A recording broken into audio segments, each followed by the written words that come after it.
یہ کہانی ہے افضال اور اس کی بیوی ہاجرہ کی، جو شہر کے غریب علاقے میں ایک گلی کے کونے والے مکان میں رہتے تھے۔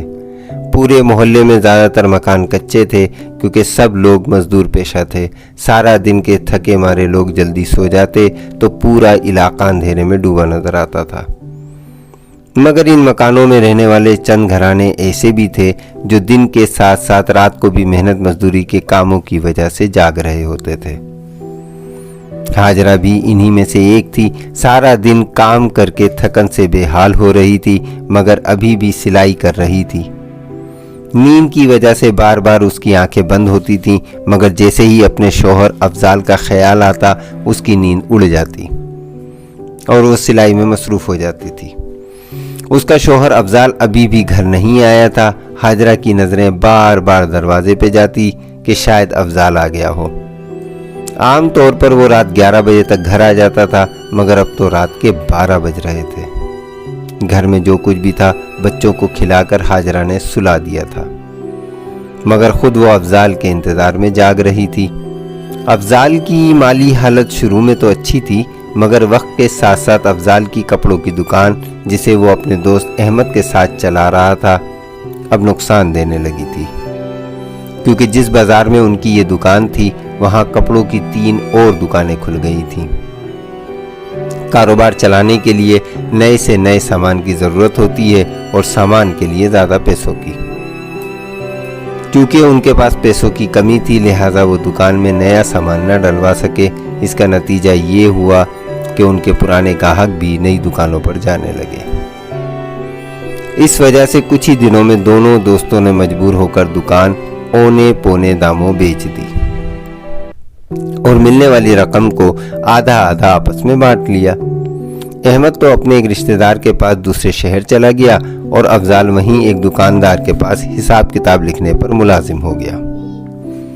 دکان بیچنے پہ جو رقم ملی تھی وہ تو کچھ ہی مہینوں میں ختم ہو گئی تھی، اور جہاں افضال کام کرتا تھا وہاں تنخواہ اس قدر کم تھی کہ مشکل سے گزارا ہوتا تھا۔ یہی وجہ تھی کہ افضال نے اپنے دوستوں کے ساتھ اٹھنا بیٹھنا، باہر ہوٹل پر چائے پینا، شادی بیاہ میں جانا سب چھوڑ دیا تھا، کیونکہ اس کی کم آمدنی اسے ان سب کاموں کی اجازت نہ دیتی تھی۔ ہاجرہ بھی اپنے شوہر کے اور بچوں کے کپڑے خود سینے لگی تھی۔ اس کے علاوہ محلے کے لوگوں کے کپڑے بھی سلنے آ جاتے تھے، جن سے ملنے والے پیسے گھر کے خرچ میں کام آ جاتے تھے۔ افضال تو کبھی قسمت کا شکوہ نہیں کرتا تھا، مگر ہاجرہ اس حال سے کافی پریشان رہتی تھی اور جلد سے جلد حالات ٹھیک ہونے کے لیے دعا گو بھی تھی اور بے قرار بھی۔ 1 بجے دروازے پہ دستک ہوئی اور آواز آئی، ہاجرہ دروازہ کھولو۔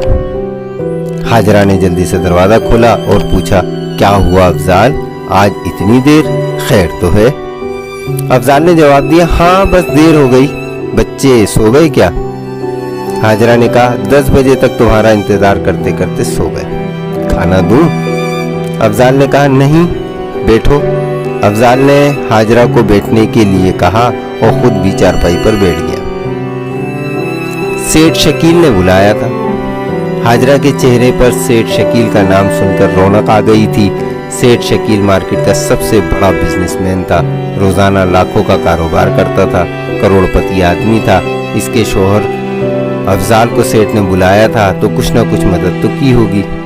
اس خوشخبری کی امید نے ہاجرہ کو خوش کر دیا تھا۔ اب وہ منتظر تھی کہ کب افضال بتائے گا کہ سیٹھ نے کتنی مدد کی۔ افضال خاموش تھا۔ ہاجرہ نے بے چینی سے پوچھا، بتاؤ نا سیٹھ نے کیوں بلایا تھا؟ افضال نے کہا، تمہیں پتا ہے نا سیٹھ صاحب ہر سال ایک بڑی رقم کسی ضرورت مند کو دیتے ہیں۔ اس سال بھی اسی رقم کے لیے مجھے بلایا تھا۔ انہوں نے کہا میں کچھ مہینوں کے لیے اپنے بچوں کے پاس امریکہ جا رہا ہوں، پھر یورپ جاؤں گا، 1 سال بعد واپس آؤں گا۔ ہاجرہ کا چہرہ بتا رہا تھا کہ اس کی بے قراری بڑھ رہی ہے۔ وہ جلد جاننا چاہتی تھی کہ افضال کب اس رقم کا لفافہ اسے دے گا جو اسے سیٹھ شکیل سے ملا تھا۔ افضال نے اپنی بات جاری رکھتے ہوئے کہا، سیٹھ صاحب نے مجھے مدد کے لیے بلایا تھا، بولے کہ تم امداد کے مستحق ہو، اس لفافے میں ایک بڑی رقم ہے، یہ لے جاؤ، تمہیں اس کی ضرورت ہوگی۔